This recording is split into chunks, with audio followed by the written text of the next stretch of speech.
So welcome to the third YouTube video.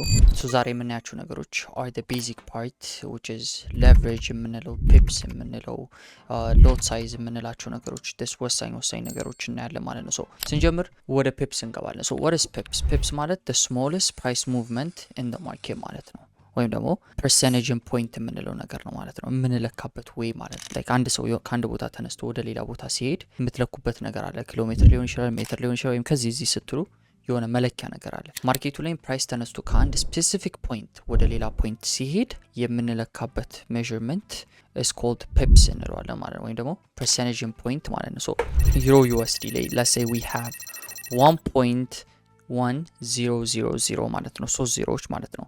2 ብሎ ፕራይስ ደግሞ ከእንደገና ተነስቶ 1.1005 ቢሄድ that means አራተኛው ዴሲማል ሁሉ ጊዜ ፒፕስ እንለዋለን ማለት ነው። ስለዚህ አራተኛው ዴሲማል 5 ወደ ላይ ስለጨመረ ስንት ፒፕስ ማለት ነው? 5 ፒፕስ ማለት ነው። ስለዚህ ሁሉ ጊዜ ማርኬቱ ላይ አራተኛው ዴሲማል ለኖርማል ፔሮች ለዩሮ USD GBP USD ማለት ነው JPY ለሌላቸው ፔሮች በሙሉ አራተኛው ዴሲማል ሁሉ ጊዜ ፒፕስ ነው ማለት ነው። ለJPY ፔሮች ደግሞ ለምሳሌ USD JPY GBP JPY ለምንለው ደግሞ ሁለተኛው ዴሲማል ማለት ለምሳሌ from 145.50 ፕራይስ ተነስቶ ወደ 145.80 ቢሄድ ከ50 ወደ 80 ስለሄደ 30 ፒፕስ ማለት ነው። እነዛ 30 ፒፕስ ነው። ስለዚህ ለJPY ፔሮች ሁለተኛው ዴሲማል ለነን JPY ፔሮች ደግሞ አራተኛው ዴሲማል ግን we don't care, we don't actually see መተን ዴሲማል ምናምን አንልም። this is not a math session ወይም ደግሞ እንትን አይደለም። simply trading view ላይ እንሄድና ቱሎች አሉ። so one of the tools are price range የምንላቸው ነገሮች አሉ።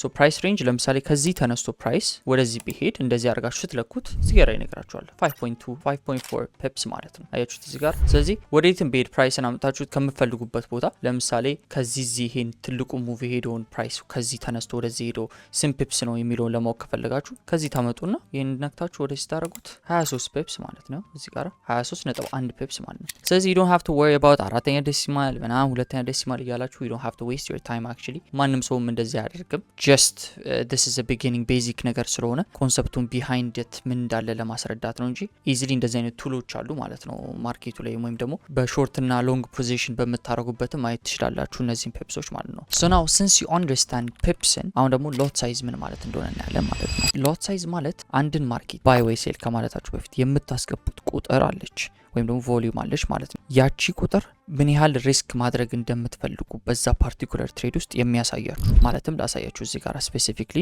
አሁን እዚህ ማርኬት ላይ ስንመጣ let's say we want a short እዚህ ጋር ሴል ማለት ከዛ ስቶፕ ሎስ እዚህ ጋር እናስቀምጣለን አይደለም። ይሄ ግሬ ፓርቱ ስቶፕ ሎስ ነው። ስቶፕ ሎስ ማለት ፕራይስ ከዚህ ወደ ላይ ሄዶ እዚህ ይሄንን ፖይንት ካለፈ የወሰደብኝ ብር ይውሰድና አስወጣኝ ማለት ነው። like automatic የምታስቀምጡት ነገር ነው። so this gray shaded area is called stop loss ማለት ነው። እዚህ ጋር ስፔሲፊክሊ ካያችሁ ስቶፕ ሎሳችን it says 19 pips እዚህ ጋር አያችሁ። so take profitአችን ደግሞ let's say እዚህ ጋር አስቀምጥ ነው ልበላችሁ። ከዛ በኋላ 19 pips እዚህ ጋር አለ እዚህ ጋር ደግሞ 70 pips አለ ማለት ነው። so ይሄንን cashbackforex.com ብላችሁ ትገቡና ምንድነው ፔሩ GBP USD አይደለም። ከዛ ስንት ፒፕስ ነበር? 19 ፒፕስ። እዚህ ጋር 19 ፒፕስ ስቶፕ ሎስ ይው ስቶፕ ሎስ ኢን ፒፕስ 19 so አካውንታችሁ let's say $5000 ነው። አካውንታችሁ ያላችሁ ባላንስ ሪስክ ማድረግ የምትፈልጉት ስንት ነው? ሜቢ $100 ከሆነ እዚህ ጋር ያለው ይሄ ፒፕስ ፐር ሳይዝ ሁሉ ጊዜ የዚህ እንትን ነው ስታንዳርድ ሎት ነው ይሄኛው ደግሞ ኮንትራክት ሳይዝ ነው። ኮንትራክት ሳይዙ ደግሞ MT5 ላይ ሄዳችሁ ከየብሮከሩ ሊለያይ ስለሚችል ማለት ነው ስትነኩት ያ GBP USD የሚለውን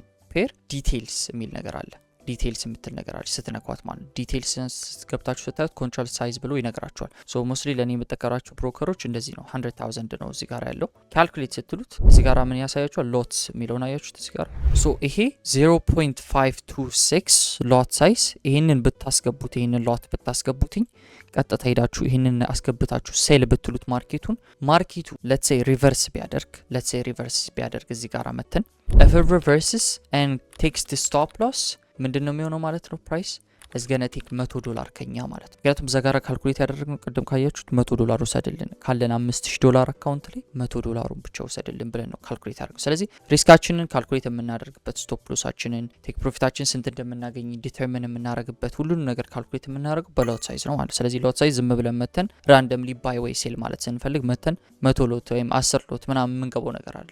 እንደዚህ በዚህ መሰረት ካልኩሌት ይደረጋል ማለት ነው። አንድ ኤግዛምፕል ዝም ብዬ ልስጣችሁ። let's say እዚህ ጋር ባይ መግባት ፈለገን እዚህ ጋር ስቶፕ ሎስ እንደነካ አድርጌ ላሳያችሁና እዚህ ጋር ባይ መግባት ፈልገን we pressed buy ከዛ እዚህ ጋር ፒፕሱ ስንት ነው 24.9 ሶ እዚህ ጋር እንመጣና አሁንም 24.9 ፒፕስ ብለን እንጽፋለን ማለት ነው and then their account is the same ከዛ ሪስካችንም let's say ይሄንን $200 እናርቀው ሪስካችንን ማለት ነው and then calculate ብትሉት ምን ይሆናል ሎት ሳይዛችን is going to be 0.803 ማለት ነው ስለዚህ በዚህ ፒፕስ ስቶፕ ሎስ 0.803 ብንገባ ማርኬቱ ላይ እና ስቶፕ ሎስ አሁን እንደዚህ እዚህ ጋር እንዳስወጣን ቢያስወጣን $200 ወሰደብን ብቻ ማለት ነው $200ን ወሰደና የቀረውን $4800 ያስቀምጥላችኋል ማለት ነው ስለዚህ ከምትቀላቀሉበት ትሬድ ሪስክ ፍሪ ያደረጋችሁ ማለት ነው ከዛ በኋላ ስለዚህ ስቶፕ ሎስ የምናስቀምጠው ለዚህ ነው ቴክ ፕሮፊት ማለት ደግሞ ፕራይስ ወደዚህ መጥቶ ይሄንን ቢነካው ኖሮ እዚህ ጋር ስቶፕ ሎስ ባያስወጣን ኖሮኛል ይሄንን ፕራይስ መጥቶ ቢነካው ኖሮ ምን ይሆናል ማለት ነው የሚወስደውን ብር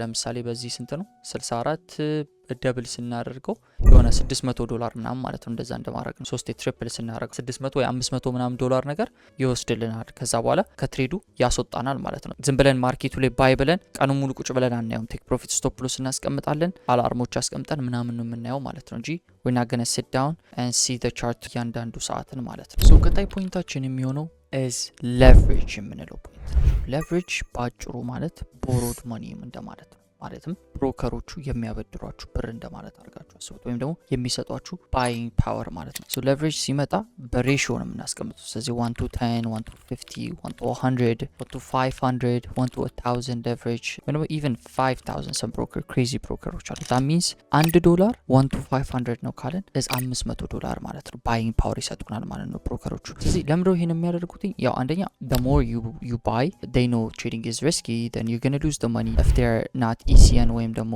this STP ብሮከሮች ካልሆኑ ማርኬት ሜከር ብሮከሮች ከሆኑ that means እናንተ ኦፖዚት ትሬድ ስለሚገቡ they make money on the other side ኖርማሎቹ ደግሞ since you're going to be trading more capital እዛ specific trade ላይ they're going to get more commission እና more spread ያገኛሉ ማለት ነው that's the reason why brokers give you leverage ላይ ሲመጣ ማወቅና መጠንቀቅ ያለባችሁ ነገር leverage is a very strong thing ስለዚህ ለምሳሌ let's make it 1 to 2000 leverage አድርገን ገብተን ማርኬቱ ላይ if you're using the whole power $100 account that means ጥንጥዬ fluctuation might destroy your account ማለት ነው completely ያቺ $100 ምን ብለን እንጠራታለን ማርጂን እንላታለን የኛ ማርጂን ያቺ $100 ነች ግን ባይንግ ፓወራችን ወደ 1 to 2000 leverage ስናደርገው that means we have a buying power of $200,000 ማለት ነው ያው ምንድነው ጥቅሙ it makes us control በትንሽ amount of capital ትላልቅ ፖዚሽኖችን ኮንትሮል የሚያደርግልን አድቫንቴጅ ይሰጠናል ሁለተኛ ያው ፕሮፊታችን ኢንክሪዝ ያደርጋል but ችግሩ at the same time ሎሳችንም በዛው መጠን ኢንክሪዝ ያደርጋል ማለት ስለዚህ ሌቨሬጆችን ስንጠቀም ተጠንቀን ካልተጠቀምን is a very dangerous tool ማለት ነው ግን ሌቨሬጅ ለምሳሌ if you're risking በስነ ስርዓቱ 1 to like 1% 2% 3% ሪስክ የምታደርጉ አይነት ሰው ከሆናችሁ you don't even need it that much so for me personally 1 to 100 1 to 200 leverage or 1 to 2000 leverage ለኔ is the same cuz እንዳሳያችሁ ቅድም I'm going to risk properly stop loss አስቀምጬ ምናምን leverage more የሚጠቅመው when you trying to flip አካውንቶች ምናምን ትላልቅ እንትኖች ፖዚሽኖች በትንሽ ገብታችሁ አካውንታችሁ 100% ለመስራት ምናምን ስትሞክሩ you need that leverage ግን እዚህ ስፔሲፊክ ቦታ ላይ ሆናችሁ 1 to 100 leverage 1 to 2000 leverage it's just the same thing cuz you're risking properly እሱ ደግሞ ወደፊት እየሄደን አሳያችኋለሁ ምን ማለት እንደሆነ ማለት ነው so ይሄን ይመስል ነበር የዛሬው ቪዲዮዎች if you have any question or anything ግራ የገባችሁ ነገር ካለ comment section ላይ just type out anything you want and I'll explain it deeper ቀጣይ ቪዲዮዎች ላይ በደንብ more ወደ ቴክኒካል አናሊሲሱ like እንዴት ነው ካንደልስቲኮችን የምናየው more እያለን in detail እስከ መጨረሻ ድረስ till you become profitable as I promised እንሄዳለን ማለት ነው I'll see you guys in the next video